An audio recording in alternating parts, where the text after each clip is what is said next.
Hey everyone, how's it going? It's Anthony Cosenza with the Orange and Black Insider Bengals podcast. I hope you are all doing well. We're coming at you live on a special Thursday edition of the program. We hope we're not interrupting too much football watching for you this evening. The Raiders are taking on the Chiefs tonight in a big AFC West match, so should be a fun one there. But I am joined by my co-host Scott Schulze to talk about the Bengals and their own huge divisional matchup with the Steelers. And Scott, how are you, sir? Doing pretty good. I got to watch a CSX engine unload some hopper cars at lunch, so it was an exciting day. Awesome. And as you can hear, probably whoever's tuning in can hear, I've got a very happy child in the background, and that might be a theme for the show. I apologize, but I'm kind of flying solo and doing a number of different things tonight for those of you tuning in. Scott, where to begin, I guess, with this one. We've seen some good things and bad things from both the Bengals and the Steelers this year. Does this obviously this is kind of the time of year when certain teams have certain records, and what does it mean? Does that mean they're going to be a contender towards the end of the year, or are they kind of pretending at this moment in time? The Steelers lose to the Bears, but they beat the undefeated Chiefs. So does this one right now, as we sit here kind of inching towards the middle of the season, does this one right now, is it going to prove this first go-around? Is it going to prove if the Bengals and or Steelers are contenders or pretenders, regardless of the result for either team? I think it pretty much has to, because, for several reasons. One reason is if the Bengals lose, you're now 2-4. Pittsburgh's 5-2. Yeah, Baltimore sitting there between the two of you. You're a game and a half back of the leader. You don't have the tiebreaker. At that point, your season's not over, but you are in a heck of a difficult spot. And coming off the bye week, coming off the win against Buffalo, coming off the win in Cleveland, almost winning in Green Bay. It looks like they're turning things around. And each week you get a better test. You almost won at Green Bay. Aaron Rodgers was Aaron Rodgers, and apparently he's not going to be Aaron Rodgers again for the rest of the year. But when he was, that was, obviously just him doing his thing, and they came so close to winning that one.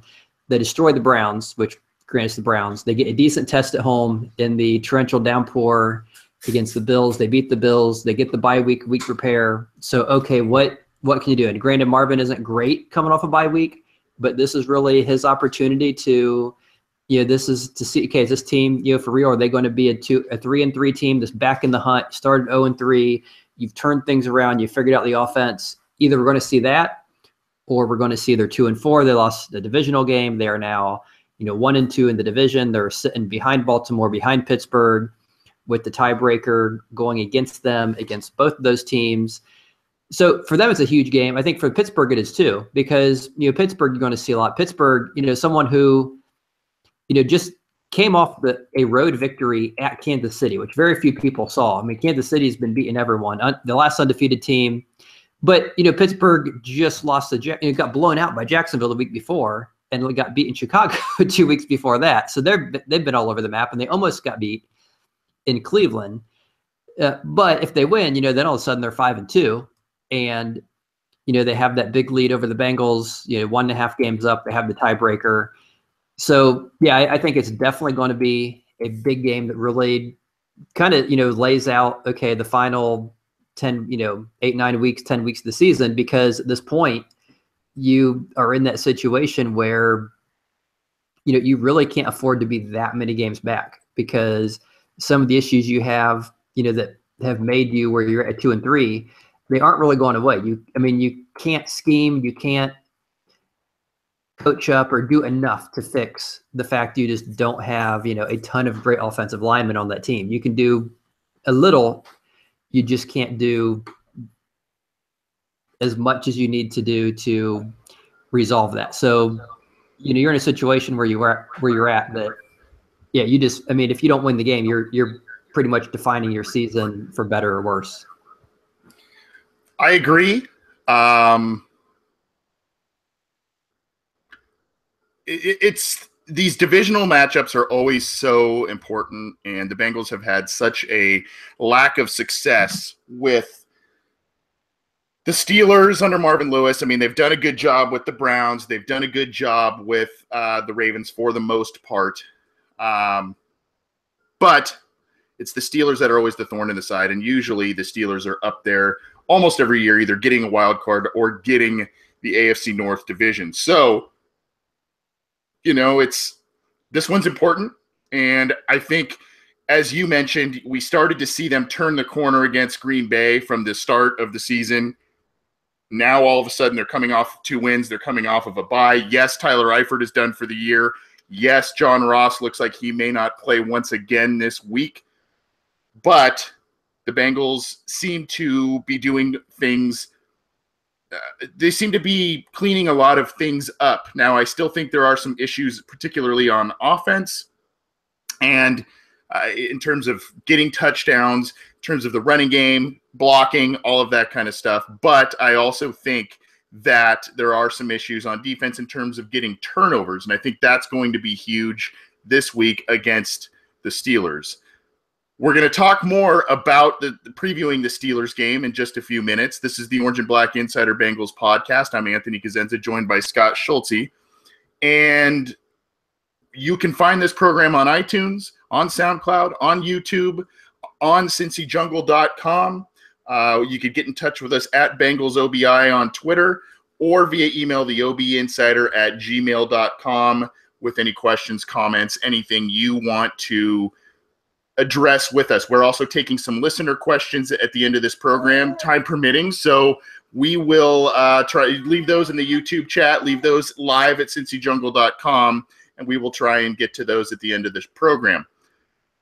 Scott, there's a lot of Bengals fans who maybe didn't watch too much football last week because the Bengals had the week off. And usually when they do, that means you can actually do something productive with your weekend. But if you did watch that big game with the Steelers and the Chiefs, which a lot of people did, you would have seen an incredibly cheap shot by Mike Mitchell, the safety for the Pittsburgh Steelers, on Alex Smith. Alex Smith released the football, and far after he released the football, there was a hit that he went very low and hit the you can hear my son wasn't pleased with the hit either. He hit Alex Smith very low, and unfortunately, fortunately he was flagged. He's been fined. He wasn't suspended, but he's been a repeat offender. Now, between he and Vontaze Burfict, there's an argument, and you had this on a Cincy Jungle post you're putting up this week on the Behind Enemy Lines. There's a Cincy Jungle post that's talking about who's a more cheap shot kind of guy, Vontaze Burfict or Mike Mitchell. How did that conversation go? And obviously we want to talk about our feelings on this as well. Yeah, we do a post, as you mentioned, on Cincy Jungle every week, which is the Behind Enemy Lines, where we reach out to the SB Nation blog writers, editors from the other site, and then we will throw 5 questions their way, and then usually they will do the same thing, asking us 5 questions. So one of the questions we asked this week is because obviously 2 of the most notorious players who are kind of considered dirty, cheap shot, whatever, are playing the Sunday against each other. Vontaze Burfict, the linebacker for the Bengals, and Mike Mitchell, who is the safety for Pittsburgh Steelers. And both of them have had a litany of hits and kind of beyond the lines, a bit too excessive. And so the question is, okay, you ask the folks at the Steelers site, Behind the Steel Curtain, who is the dirtier player? And yeah, as you would expect, obviously anyone who's Bengals fan is probably going to say, well, clearly it's Mike Mitchell. Anyone who is a Steelers fan is going to say, well, clearly it's Vontaze Burfict. And we spoke to Jeff Hartman, who is the editor over there, and true to form, he obviously said that he thought Vontaze Burfict was the dirtier player. And it was kind of interesting. The reason he gave was something that I think makes sense. It's an argument that can be made, and it was essentially, and if you read the post, obviously you'll get a little more depth. But essentially, his argument was, well, if you look at it from an outsider's perspective, the league has come down heavier on Burfict. He's received more suspensions, more fines. So you could argue he is. And of course, obviously the counter to that as well, is because the league is fining him more, suspending him more, doesn't mean he's a dirtier player. You would almost have to look at each quote unquote dirty hit, dirty play, cheap shot, whatever, and just kind of line them up and say, okay, here's the ones that Burfict has done that have been, caused suspensions or fines or flags. Here's the ones that Mitchell has done, and just kind of compare them side by side and see who is the dirtier player. For my money, I would say it's got to be Mitchell. And the reason I would say that is outside of the ankle twisting thing that Burfict did with Cam Newton a couple years ago, which I still don't really have a good explanation for that other than, that was just there's no excuse for that. Outside of that, most of Burfict's hits just seem to be, I am a, tough SOB, old school, totally knock the daylights out of you, deplete you, play, up through the whistle, just, play 100% full aggressive all the time, full speed, really doesn't have a gear other than all out or nothing. And so that's, what Burfict seems to do. And the league tends to come after him because, it's more of a politically correct, we want to divorce ourselves from concussions. We don't want to celebrate those hits that are too big. And Burfict seems to be caught up in that. Mitchell, on the other hand, he just looks like he's out to kill people. I mean, he just looks like he's, deliberately headhunting, going for knees, just total cheap shot. He may not be a big hitter like Burfict, but just seems to go for the more injurious kind of hits. And I don't know. I'd say that's my 3 cents. Is injurious a new word? Is that a new word there, Scott? I like that one. Unless I think so. You say that. My wife has told me that I use some words that are apparently not legit turned for instead of turned and learnt instead of learned. And apparently, if you look at an old enough dictionary, learnt is in there. So I have won that battle. Learnt is a word. Yeah, I believe learnt is a word from what I understand. So, I don't think you're off base there. But anyway, I see what you're saying with both guys. With Burfict, it's more kind of walking the line a bit for me. And unfortunately, there's been this narrative of, he's this dirty guy and he's, the problem is with Burfict is he has done more of this stuff in college and it followed him to the NFL, whereas Mike Mitchell didn't have that college reputation. He did not have that college reputation. And now it's following him to the NFL, and a lot of people are getting mad at him. And obviously, I'm having a hard time, guys. I'm flying solo tonight. Obviously, it's taken a toll on the Bengals, and obviously, Mike Mitchell. When I see Mike Mitchell play, and unfortunately, Bengals fans know this play. When I see Mike Mitchell play, especially against the Bengals, I see not even an attempt really with arms to wrap up people a lot of times. It's almost like arms to the side, leading with the head, and the arms are all the way down the side. So that to me is a sign of some really questionable hits on his part. I think obviously there's a bias that, Mike Mitchell is a dirty player, especially in Bengals fans' eyes. And of course, the Steelers would say the opposite. Steelers fans would say the opposite.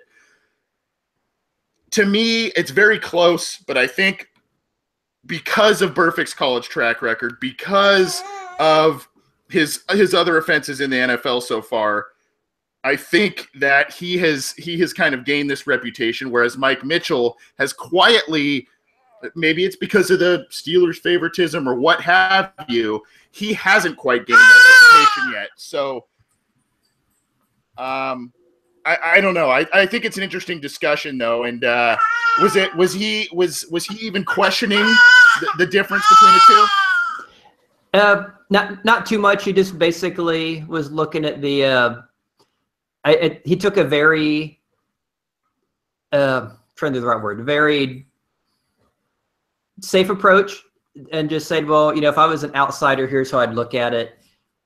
Just purely looking at the way the NFL rates it, which is kind of like asking someone, hey, is it okay to smoke crack? And, well, is it legal or not? If it's legal, it's good, illegal, bad. Which, okay, that's an argument. It's not the greatest argument. The argument is, well, what do you think? I don't care if it's legal. I'm asking your opinion.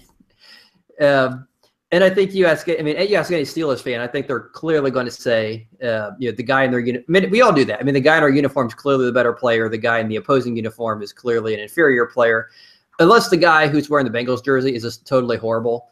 We're generally going to think they're better. I mean, that's why whenever you talk about, I mean, you see in fantasy football, we brought up fantasy football before, it's so hard for people to make trades because they always view the guy on their roster as twice as good as he is, and the guy on the other roster they're trading for is total garbage. And that's why whenever you talk about someone making a trade, we have many fans like, oh, we're going to trade McCarron for a first-round pick. Well, no one's going to give you a first-round pick for McCarron.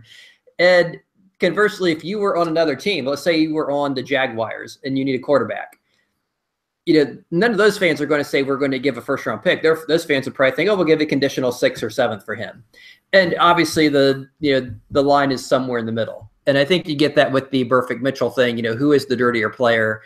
And I think when an argument can be made so strong either way, the answer is probably both. If you just really wanted to get down to it and look at, okay, the track record of what they've done, what they've been suspended for, they haven't been suspended for, the clips, obviously. If you go to the Cincy Jungle site, you can find plenty of posts and articles highlighting all the Mike Mitchell clips and some of the other Pittsburgh Steelers clips where they seem to be headhunting and targeting heads, targeting knees, targeting, players well after the play. And obviously the playoff game from a couple years ago is a clear example of that with coaches running on the field, coaches yanking, Reggie Nelson's hair, all the other things that happened in that game. And then, you kind of have the same thing. Yeah, I'm sure if you were a Steelers fan, you could look at all the things that Vontaze Burfict's done. You can look at, where he was twisting the ankles, which, of course, is funny because you never really hear them mentioning when Ben Roethlisberger was just doing that a couple weeks ago. But, of course, you'll hear about Vontaze Burfict when he did that.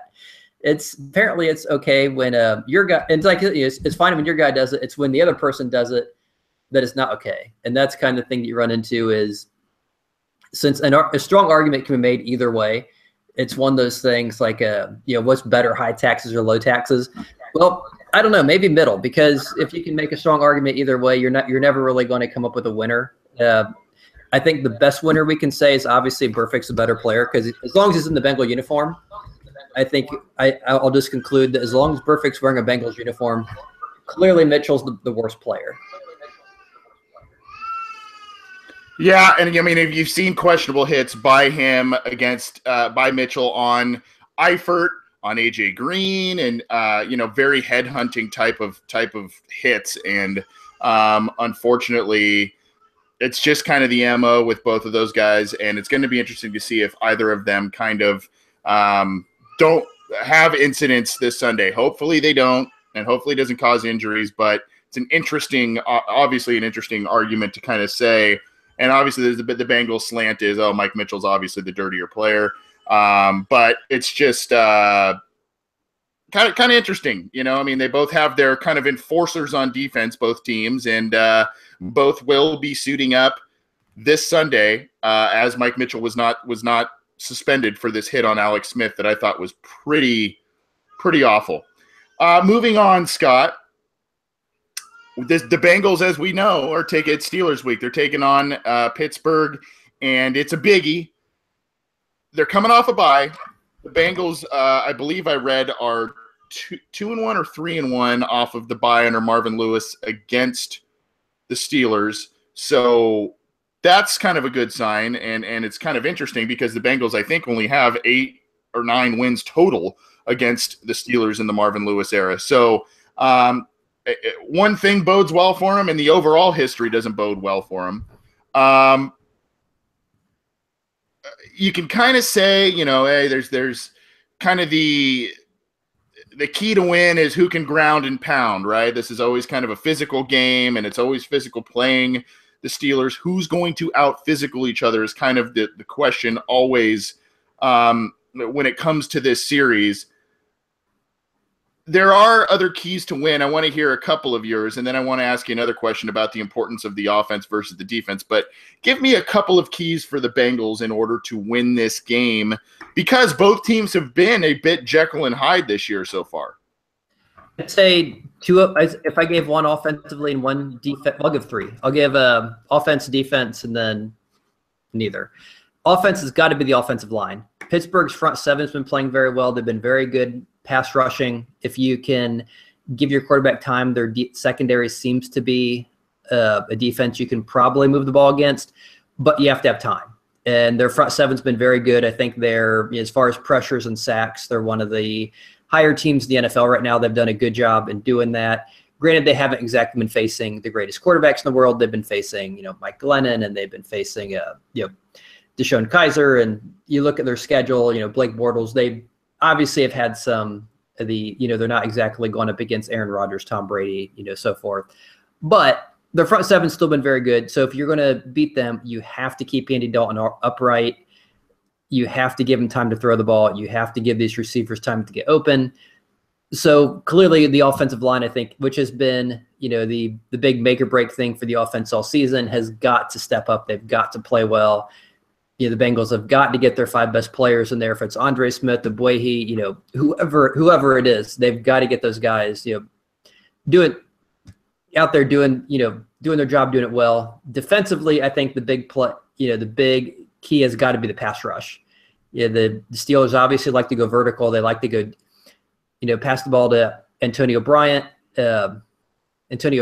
Martavis Bryant has burned us in the past, and then they have some other guys who can catch the ball, including Le'Veon Bell, who is a very good receiver out the backfield as well as a runner. So we have to get the pass rush. And, of course, the big thing is with Ben Roethlisberger, he's big, Ben, because some guys bounce off him. So the guys like Willis and Lawson, we have this good pass rush. We've got to be able to get to him and actually get him down on the ground. And I think that's something we can do. So I think defensively, that I'd say the key is the pass rush, getting and not just pressuring him, but actually knocking him down. And then, getting him knocked on the ground, getting him sacked, getting him where, the game just becomes a nuisance and a pain for him, where you're just constantly, Lawson and Atkins and Dunlap are just all over him. And then the third thing I'm going to give. So my three keys would be one on offense, one defense. The other one would be the field, because I'm expecting this to be a very close, very ugly back and forth, turnover, bad call kind of thing wins the game, because both defenses are really grinding it out. And that field is notorious, Heinz Field, for not being a field goal kicker's paradise. It can get very ugly and choppy at times. So if it comes down to, winning by a field goal, either by Boswell or Randy Bullock, hopefully the field is in a good enough shape that, if our guy's kicking, we can make the kick, and hopefully, the field is deteriorated enough that if their guy's kicking, he isn't able to make it. So that's it. Those are my three keys: offensive line, defensive pass rush, and that thing they call football field. Exactly. And interesting statistics, Scott. You mentioned the Bengals pass rush. Top two teams in sacks generated so far. Let me see here. I'm sorry, I misread, but the Pittsburgh Steelers are in a three-way tie for second in the NFL with 20 sacks, and the Bengals are right behind them with 18 total sacks. So, and that's good for them to have the number 5 ranking there, essentially. So they're right next to each other. It's essentially number 4 and number 5 if you want to look at it that way. So very close matchup there, and I would think based on the offensive lines, the Steelers have a little bit of an edge there just based on the struggles that the Bengals offensive line has had. Getting some of these running backs going is going to be a big thing. Joe Mixon getting, I believe, 2.8 yards per carry so far this year. That's not getting it done. Obviously not all on him, but he's got to create a big play if he can, as Giovanni Bernard has so far this year. So I think that's going to be a big key, and eliminating those frustrating Andy Dalton Pittsburgh Steelers type of interceptions, those ones where he sails one high after getting hit a couple of times.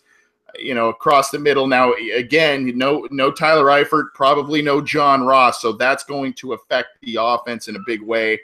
So you got to balance too, not having those guys and still being able to stretch the field and not just do these short controlled passing games that later in the game become predictable. So I think that Andy Dalton not turning the ball over obviously is a big key, and he has done that quite a few times against the Steelers in a frustrating fashion and in critical points of the games. So I think that's going to be a big key for me. Now, Scott, I want to ask you, do you think that the Bengals for Cincinnati against the Steelers this week, do you think that their offense playing better against Pittsburgh is more important, or their defense playing better against Pittsburgh is more important? Because you look at it, and like I said, the Bengals have some good weapons on offense, but their offensive line has been struggling, and they haven't been running the ball that well. I'll say it for the third time tonight. No Eifert, no Ross. Obviously, A.J. Green has been a good weapon against Pittsburgh, but he's going up against a guy who, for a time, had some good games against him in Joe Hayden. So, is it more important for the Bengals to kind of score points and maybe bend a little bit more on defense, or is it, really play it close, defense, special teams, try and ground out yards and tough points?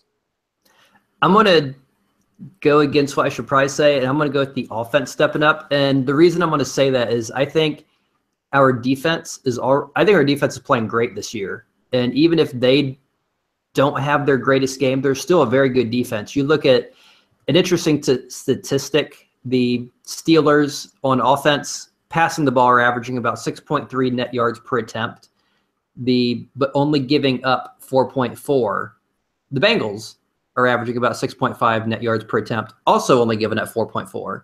So both defenses have been playing great. You mentioned the sack numbers. The Bengals have 18 sacks. The Steelers have 20 sacks. The Bengals have done that in one less game. So our sacks per game are a higher number. And the other interesting is you look at the teams we've played, the Bengals have done that, against better quarterbacks. Steelers have gone up against Case Keenum. I guess we obviously both went up against Deshaun Kaiser. We went up against Deshaun Watson, who is now kind of broken out and throwing a million touchdowns and just seems to be able to everything. Aaron Rodgers, who's obviously great. Joe Flacco, who is adequate, but they, as opposed to some of the guys the Steelers have gone up against, like Mike Glennon, Case Keenum, Deshaun Kaiser, also Flacco, Bortles. So I'd say we've played equal or better a competition, especially throwing Aaron Rodgers out there, who is kind of in a world above all those other folks. Despite doing that, we are holding our own against teams. So I think the defense is already doing well. The offense is the thing that really has struggled so far this year. They've had good moments, bad moments. Obviously, putting 31 against the Browns is a good moment. Putting 24 against Packers was good, except if you look at that, only 2 offensive touchdowns, and those were on the first 3 drives of the game, and they went flat after that. The Bills, getting the 20 points against the Bills was a solid effort, especially in that torrential downpour. But then, of course, when you're in a game like that, it just kind of makes you wonder, okay, how much is it is it just, both defenses and offenses kind of playing sloppy and teams dropping the ball and dropping interceptions. And so it's kind of hard to get a good gauge when the conditions are just that bad on the field that you just really can't tell what's happening. But the offense, I think, is what needs to step up because the Steelers' defense is also playing really well. And I think even if our defense doesn't play its A game, they should be able to do fairly decent. So we're going, and also we need to see the offense do well, not just because of this game, but for the rest of the season, because this is, you're past your bye week. You've had 4 weeks now with the new offensive coordinator, 3 games and a bye week. So you've had a month to kind of instill whatever little tweaks or changes he's going to do. So you've kind of got that going for you. And then you've really got to see, okay, we've got Bill Lazor in here. We've had our month. We have our offensive weapons. Obviously, we probably won't have John Ross again. We are now at Tyler Eifert for the year, but we've kind of been without him for most of the year. So not a I mean, it's a loss, but not a huge surprise, just because he has missed more games than he's played in his career. And so you have to see, what is this offense going to be able to do? We're in it's not a torrential downpour. It's not a horrible team like the Browns. It's a solid team. We have to see, can this offense move the ball? Can they make adjustments? Can they adjust to a good defense like the Steelers? Can they provide any sort of pass protection? Can they provide some sort of hole so Joe Mixon isn't getting tackled every time he gets the ball? And I think going into the Bills game, Joe Mixon had been tackled on something like 24% of his rushes. He was tackled for a loss, which means essentially as soon as he's getting the ball, he's being tackled, and there's not even enough running room for him to get back to the line of scrimmage. That's not a very good statistic. If you compare that to league averages and some of the better players in the league, obviously that's a very low number. It's 24%. I guess is a very high number, very, very bad number. And so you look at, the Bengals yards per carry averages, and they're really down there. And the reason is because they just aren't getting a lot of room to make the ball or to make any runs when they get the ball. And we talk about, well, obviously when Joe Mixon was drafted, the big hype was, well, he can make people miss, he can create. Well, you can. And the unfortunate thing is he's creating to get from negative to like 2.5 or 2.8 yards a carry. And the frustrating thing is if he had any sort of line, that would be, he'd be creating to get from, instead of getting touched 3 yards behind the line of scrimmage, if he's getting touched 3 yards ahead of the line of scrimmage, then maybe he's turning that 3 into 4, 5, 6 yards a carry. So I guess for those reasons, I'd have to go with offense. I'm kind of with you. I look at it, and I think the defense. Again, this question is more about, if you had to choose one or the other, not necessarily, well, we can rely on the defense playing pretty well because they've done so all year.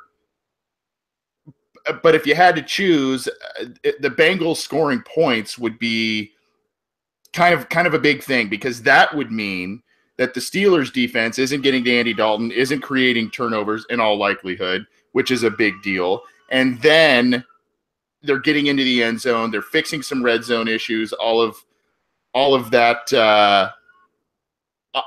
stuff. So I tend to agree with you. I'm looking in the live YouTube chat.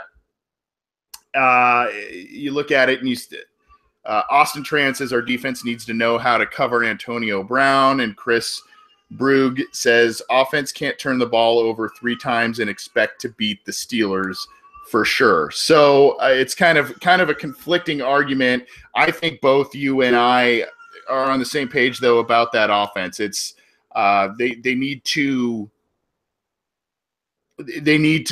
score points, and there's too many times in this series we've seen the Bengals squeak one out. I think a couple of years ago when Vontaze Burfict was suspended, he came back, and then they squeaked one out 13-7 or something to that effect. That usually just is not going to happen, especially against this Pittsburgh offense. Antonio Brown's having a great year, much like A.J. Green is. They've got Le'Veon Bell. They've got Jesse James. They've got a decent offensive line. They've got Big Ben. I'm glad that the Bengals are kind of catching them after such a big emotional game against the Chiefs, where they beat a 5-0 team, and maybe they hit the brakes a little bit because going into this week, but we'll see. Again, the Bengals are going into Pittsburgh, and they're playing a tough team. I think the offense you got to score points to win, and I think that is that's kind of where we're at, right? Yeah, and I think another reason why, and I just pulled up some statistics looking at as far as our defense stopping those players, even if they don't have a great game. We've done a pretty good job of stopping guys like Antonio Brown and Le'Veon Bell. In 2014, Le'Veon Bell, he averaged like 120-some yards against us each game. Since then, we've held him to 47 yards and a touchdown, 87 yards, no touchdown, 39 yards, no touchdown, 58 yards, no touchdown. So we seem to have been doing a decent job focusing on him, although usually that comes to the detriment of, okay, we got him covered, but we're giving up a touchdown to Heath Miller or Jesse James or to Martavis Bryant. But we seem to be doing a decent job of shutting Brown. Le'Veon Bell has kind of been the same thing. In 2015, it was 45 yards and no scores. 2016, he had one game against us. It was like 90 yards and no scores. Obviously, he hasn't played any this year. In 2014, the last game of the year, he had 20 yards and no scores. And we will just ignore the first game they played in 2014 because that kind of goes the other way. The other thing I think goes in the Bengals' favor is in Pittsburgh, if you look at Marvin Lewis against the Steelers, we're something like 0 and everything. He has never beaten the Pittsburgh Steelers in Cincinnati, if I'm not mistaken. But we almost have a 500 record against them in Pittsburgh. So if we're going to win one for whatever reason, as weird as it seems, that seems to be when we do well against the Steelers is in Pittsburgh. And I don't know if the players get up more for it or the Pittsburgh team just kind of takes it for granted because, it's a home game, we're going to win. But for whatever reason, the defenses seem to do a decent job against these guys, and I think the defense this year is even better. So if I have to pick one unit to step up from how they're playing this year, I think it's got to be the offense. Yeah. Of course, also the special teams are players too, And the Bengals have actually had a pretty good year on special teams, much better than last so far, knock on wood. Randy Bullock did miss a big kick against the Packers, but has been perfect on everything since, which is a stark contrast to Mike Nugent last year. Kevin Huber has been great at pinning teams inside the 20, and the Bengals have had a few nice returns by both Adam Jones and Alex Erickson. So that's also a very important aspect. But when you look at these two teams, obviously their respective offenses and defenses are their strengths of their team, and you got to look at both of those units as really where the Bengals may or may not win the game here. And Michael Myers, by the way, and it's a very festive name. I feel bad every time we mention Michael Myers, a show regular. We always talk about the movie Halloween, but it's getting festive now, given that the holiday is coming up around the corner. So glad he could join us. But he does bring up the same point you brought up, Scott. The Steelers own us at home, but we play well in Pittsburgh, is what he said. James Napke need Burfict to gator roll Le'Veon Bell again. Well, I don't know if we need that. And Mohamed Alumair says if we could stop Bell, we might be able to win. Ben's been playing so bad lately, and he turns to Bell. Yeah, that's a great point, too, because Le'Veon Bell is a guy that yes, he's a great runner. He's a patient runner. He waits for things to open up, but he's also a very, very good outlet for Ben Roethlisberger in the passing game. So obviously if the Bengals kind of get, if they can control the trifecta there of Ben and Antonio Brown and Bell, there's a solid chance that they can win this game. We do have a couple of questions. I believe we are going to take a couple of more. So if you're joining us live in the YouTube chat, please leave those if you have Bengals questions as they come off of the bye week.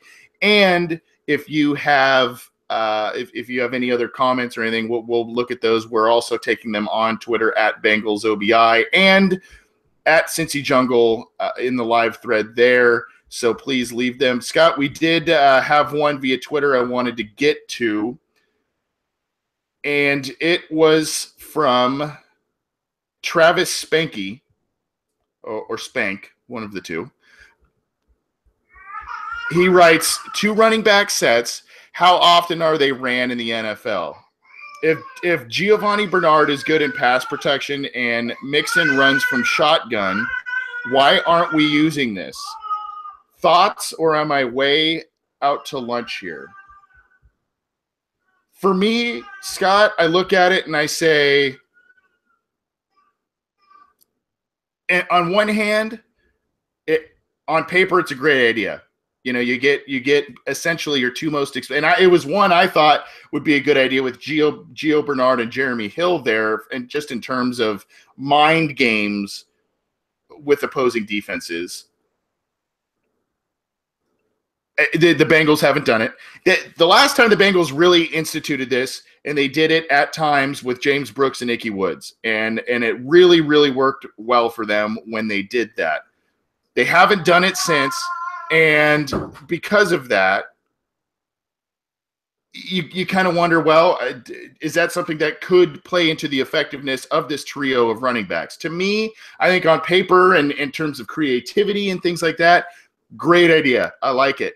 But is it more of kind of a Madden football video game type of thing where it seems like a great idea, but really it's still kind of predictable and you know what's going on? Or your thoughts on this? I thought it was a pretty interesting question. I think like anything, it's definitely something they could do. And it was funny you mentioned the Ickey Woods, James Brooks thing, because when you mentioned the 2 running back sets, that was the first thing that popped in my mind. Unfortunately, that was, 30 years ago, 3 decades ago. And if you look at football, obviously there is an evolution in offenses trying to stay a step ahead of the defense. So you have, wishbones and I formations and all these different things, the 2 tight end sets, the different personnel alignments. And then the offenses come up with this thing. We're going to do the forward pass. Oh my goodness, they're throwing it forward. And then defenses respond. Well, maybe we shouldn't have all 11 guys on the line of scrimmage. Just put a couple guys back a little bit. And then, they spread a flanker out, or, they have 2 wide receivers out now. And then, defenses adjust. And so I think we've seen that evolution where they did the 2 running back thing.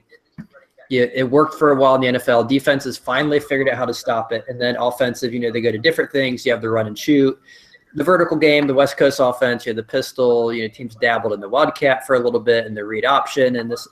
And so normally what happens is, you try to come up, hopefully you come up with something new and you're not copying, because by the time you copy something successful, defenses are starting to adjust to it because that's what they're paid, these coordinators are paid to do that.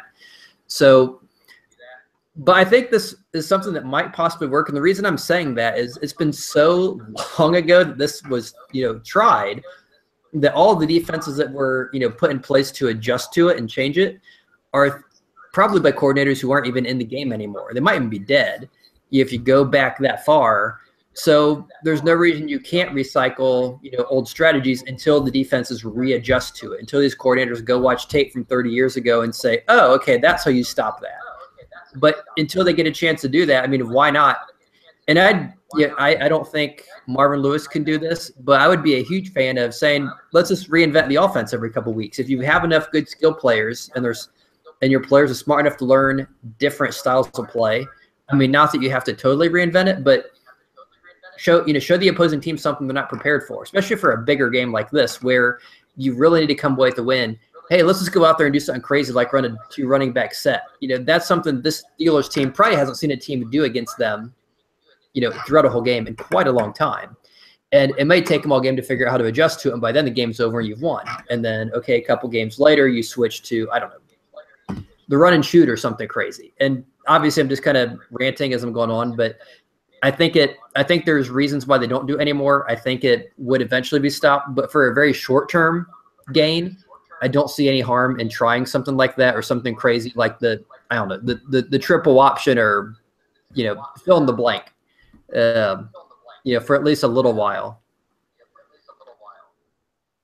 Right. And I wouldn't mind it on a minimal basis just to at least say, let's try it out. Why not? And if we could come up with maybe 3 plays a game where you get both of those guys in kind of a wishbone package and you fake handoff to one, maybe pitch out to the other. You have, as Travis mentioned, you kind of have Geo block, and then you use Mixon as an outlet or a decoy. I would have no problem with that, especially if it's not something that continuously blows up in their face when they try it. I do, if we're talking long-term viability and things like that, I mean, you look back to other teams that tried stuff, and if you remember back in, what was it, 08, 09, 2010, the Wildcat. And that was a thing that was really difficult to defend for a lot of teams for about a year or two. And then teams kind of caught on, especially when they knew that the teams that were running it usually had quarterback limitations in terms of passing. So they kind of understood how to they understood how to guard that. Then that kind of evolved into something that's kind of the read option thing, where Robert Griffin III, Cam Newton, all of these guys kind of ran that, and it's still there at times, but it's not really what their entire offense is based out of anymore. So my answer to this is, number one, I don't have the statistics of how often that's ran. I don't see it very often just from using the eye test. I don't see it very often from teams personally, even when they have good 2 or 3 good running backs on their roster. I have no problem with the Bengals using that perhaps on again, like a trial basis, at least at first, and seeing if they can come up with something that gets them a big play and provides a wrinkle. I just don't think that that's something that, I don't think there's long-term sustainability there, because we've seen other, I guess, quote-unquote fads in the NFL that come and go. They last for maybe a year, 2 years, and then they come and go. Now, you can make the argument, well, if it works for this year, maybe it gets by with this offensive line and all of that. I understand that. But I think if the Bengals are going to do it, they got to ease into it at this point. This is the Orange and Black Insider Bengals podcast. I'm Anthony Cosenza, joined by Scott Schulze. We're going to get out of here in just a few minutes. We're taking some listener questions here at the end of the program. And before we get to another, you can get this program on iTunes, on SoundCloud, on YouTube. Subscribe to those channels. We are reachable at Twitter at BengalsOBI, via email, theobinsider@gmail.com. And then all of our content is also on cincyjungle.com. So please check it out. It's Steelers week, so have some fun, and let's hope that the Bengals pull out a big win against Pittsburgh. We got a question, I believe it was, again, from our friend Michael Myers, and it generated some discussion in the live YouTube chat. And it's talking about the Bengals and the trade deadline. I'm gonna dispel the notion of his second portion of his question, which is talking about Hugh Jackson making a possible trade for McCarron. And I think that ship has sailed. I think the Browns are going to try and see what they got either out of Deshaun Kaiser or Kevin Hogan or Cody Kessler, whatever they're doing with the carousel there. I think they probably offered what they offered early. Mike Brown will not trade a player that is even relatively valuable within the division, much less the Cleveland Browns, who his family hates. So I think that ship has sailed.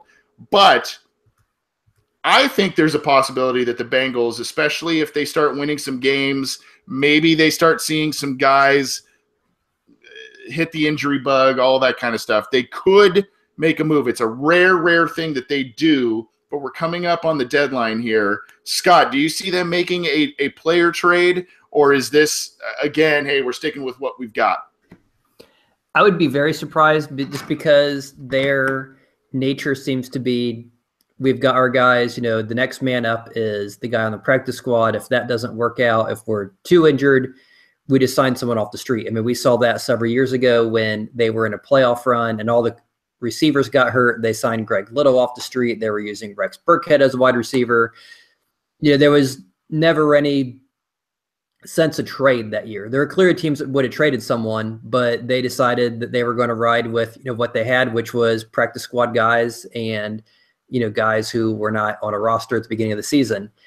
And that just seems to be what they do. Same with kicker. When they finally got rid of Mike Nugent, it wasn't, hey, let's try to trade for a kicker. We'll just grab someone off who's been on his 5th team in 5 years with Randy Bullock. We'll go with him. And yeah, I'd be very surprised if they were buyers, even if they did turn it around. Now, there's a small chance they could be sellers, but I think the Bengals probably would have a lot of difficulty doing that, only because the general feel you seem to get from different insider comments and tweets and so forth is they tend to ask way too much for what they want in return, which obviously worked out with Carson Palmer. They got 2 high picks.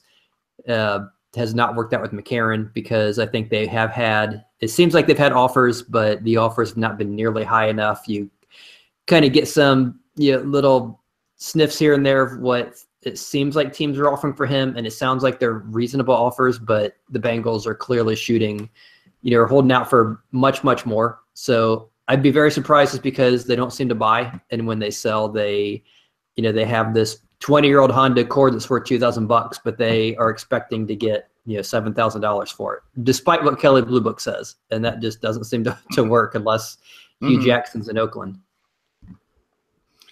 Well, obviously, everybody knows about the Hugh Jackson trade with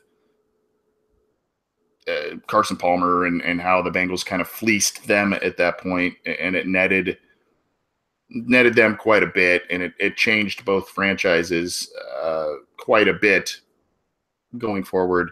Obviously, that's not on the table, and I think the big name that everybody's throwing out is Jeremy Hill, and the Giants need a running back. The Giants need a running back. They're a big market team. Maybe they'll trade for Jeremy Hill. I don't see it. I really don't. He's affordable. He's in the last year of his deal for the Bengals.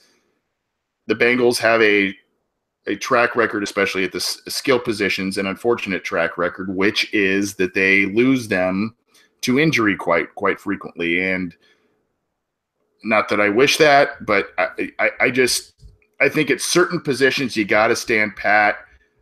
I'm seeing other people in there, maybe Kevin Minter or Michael Johnson. Michael Johnson's found a nice niche with the Bengals right now, and I don't see him getting traded either. Kevin Minter, again, 1-year deal, playing decent football, nothing great, but kind of a slight upgrade to Ray Maualuga as we kind of expected with this signing. But I don't see Michael Johnson going. Now, if Michael Johnson maybe wasn't performing as well as he has been in this new role, then I could see him maybe being traded out there as a veteran, kind of former big name type of guy that maybe nets something. But at this point, the only thing the Bengals need to really trade for is an offensive lineman, and I don't know where they would get that. Maybe a tight end if they feel that they need someone to really replace Eifert.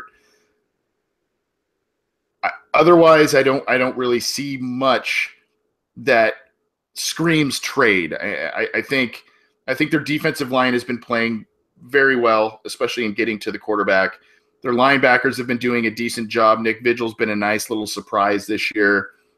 They've given up the second least amount of total yards on from their defense in team history so far through these first 5 games that they've played. So I think defense, how they're playing as a unit is fine. I think if there's any kind of trade out there for an offensive lineman that could come in and start, that would be nice. This team's stubborn, though, especially with guys they draft, and I don't see them really immediately supplanting a starter as it is. Now, we have seen some shuffling on the offensive line with Andre Smith coming in, so, they've done it, but usually they're very, very hesitant to pull the plug on certain players, certain starters, and I don't really see a trade happening at this point. But I think this is one of the years that it very well could happen more so than previous years, if that makes sense. I know that probably is a little contradictory on my part, but we'll find out soon enough because the trade deadline is coming up, and the Bengals, especially if they remain in the hunt, they win this game against the Steelers, and they see, we're a pretty good team, but if we kind of fix one or two little areas here, they could really do some good things. Scott, any final thoughts before we finish up and get out of here?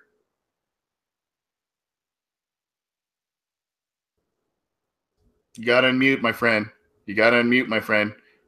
You're supposed to be able to hear me through the mute. Use that Jedi, Jedi powers to hear. Well, I can. I don't know that everybody who's listening is force sensitive. You know what I mean? You're not able to use the force to extend it. What you can hear out to the rest of the world. Yep. But yeah, it will be an interesting change getting back into football gear after taking last week off doing some family stuff with hay rides and corn mazes and some different things like that. I think two players I'll throw out for Steelers players who I think are going to be big keys to the game before we disappear. One is Joe Hayden, who for whatever reason has always seemed to do a good job against AJ Green, is now with the Steelers. There was that thing where the Browns cut him in kind of a surprise move. The Steelers scooped him up. We didn't face him when we were in Cleveland a couple weeks ago. Now we are going to face him. I think he's starting for the Steelers. I think they signed him like 3 years, $27 million. So we'll probably see plenty of him on AJ Green. It'll be interesting to see what an older Joe Hayden does against, well, obviously they're both older, but so that'll be an interesting, I guess, one-on-one to see. The other one is, this is a guy, I don't know if our listeners remember, but one of the names I recall during draft time that I think you were hyping up quite a bit, at least a little bit, because he was a USC guy. You're out in California. A guy that I remember you commenting a couple times you thought was pretty good, and now we'll get to face him, is Juju Smith-Schuster. So it's, we've been able to hold Antonio Brown, in check the last couple of years, but it's always that second guy, that Martavis Bryant, or Heath Miller or Jesse James. So this year, okay, so let's say we bracket or do whatever we're doing to Antonio Brown. We keep that going. We hold him to, 5 catches, 50 yards, whatever. Can we then also keep someone like Juju Smith-Schuster from, sneaking behind the secondary and catching some sort of fluky, 50-yard touchdown pass? So I'm going to throw those out as kind of my two kind of key players. The one, the USC guy that I know you were high on, and then Joe Hayden, who for whatever reason seems to be the one person who, at least to some degree, can cover AJ Green. Juju Smith-Schuster, my brother is a local coach and high school teacher. Juju Smith-Schuster visited that campus. Aside from him being a good college football player, he visited that campus and was awesome. He was working out there with a number of different pros and other rookies that were coming in, and was very, very awesome to all of the high school students there. He was taking group pictures and meeting all the students, and very friendly. So not only was he a good college football player, he was very friendly with all of the kids at my brother's school, and we kind of had a soft spot for him. Obviously, the Bengals needed some help at wide receiver this year, so they went with John Ross, and Juju Smith-Schuster ended up going to the Steelers. So obviously 2 careers to follow in general, just 2 high picks for 2 rivals and 2 very good college football players from the Pac-12. So, something to watch there. Obviously this week's about the Bengals and the Steelers, and it's a fun week. It's a fun game. And I've got a couple of final thoughts. Number one is, if you're going to the game and you're a Bengals fan, just be careful. I've seen some nasty stuff recently about people sucker punching people in the stands and all that kind of stuff. Just, I understand that football is an emotional sport for the players, obviously, but the fans get emotional. They get drunk. They get all kinds of stuff. So just be careful. And obviously, it's a hated franchise within the Bengals fan base, but be careful. The other thing I want to say, and this has nothing to do with the Bengals per se, but on Twitter at CJ Anthony CUI, and I hope you do, there's a link in my profile that is for a GoFundMe account.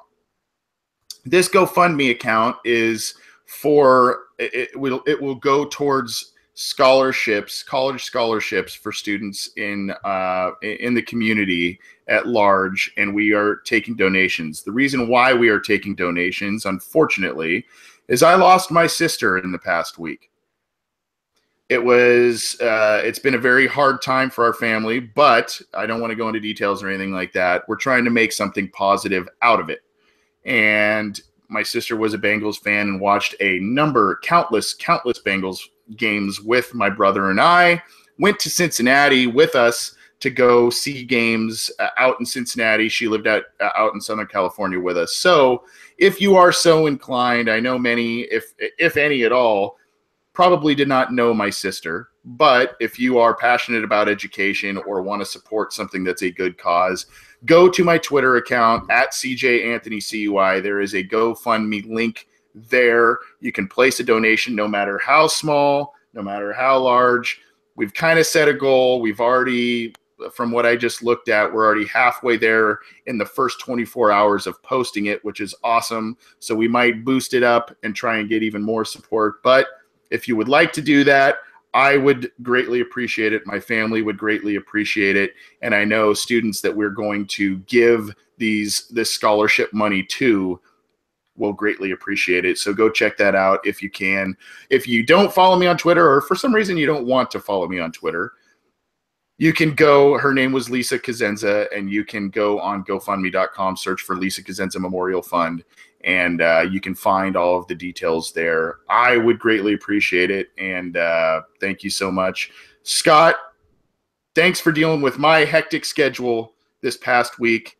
I know I've been all over the map, unfortunately, and I just unfortunately had to explain why, but appreciate you dealing with it. I hope that the Bengals can pull one out that a lot of people don't seem to think that they can pull it out, because they're pretty hefty underdogs, right?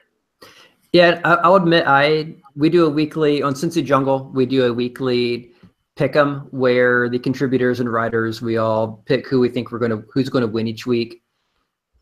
I'll admit last week I guess last week was a bye week, so I did not pick the Bengals to win. That'd be very difficult. The week before, I picked them to lose, and they won.